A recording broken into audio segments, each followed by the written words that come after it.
வேத புஸ்தகத்துல ஏசாயா 49:15 என் மகனே, என் மகளே, நான் உன்னை மறப்பதில்லை. ஸ்திரியானவள் தன் கற்பத்தின் பிள்ளைக்கு இறங்காமல் தன் பாலகனை மறப்பாளோ? அதாவது ஒரு கை குழந்தை, பால் குடிக்கிற ஒரு பச்சிளம் குழந்தைய ஒரு தாய் மறப்பாளோ? அவர்கள் மறந்தாலும் நான் உன்னை மறப்பதில்லை அப்படின்னு ஆண்டவர் சொல்றார்.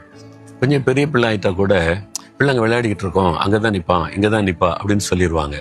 ஆனா கை குழந்தை, பால் குடிக்கிற குழந்தைய தாய் எப்பொழுதும் ரொம்ப கவனத்துல, கிச்சன்ல வேலை செய்தாலும் குழந்தை அழுகிற சத்தம் கேட்குதா கவனமா இருப்பாங்க.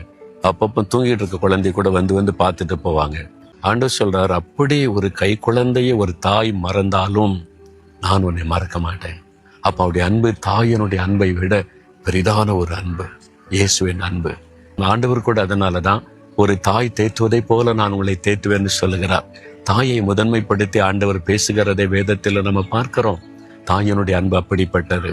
அப்படி அன்பு காண்பிக்கிற ஒரு தாய் கூட தன் குழந்தையை மறந்துவிடக் கூடும். தான் சொல்லுகிறார், அந்த தாய் தன் கற்பத்தின் குழந்தையை மறந்தாலும் நான் உன்னை மறக்க மாட்டேன். ஆண்டவர் உங்களை விட்டுட்டு போக மாட்டார். உங்களை பாரமாய் நினைக்க மாட்டார். உங்களை கஷ்டமா நினைக்க மாட்டார்.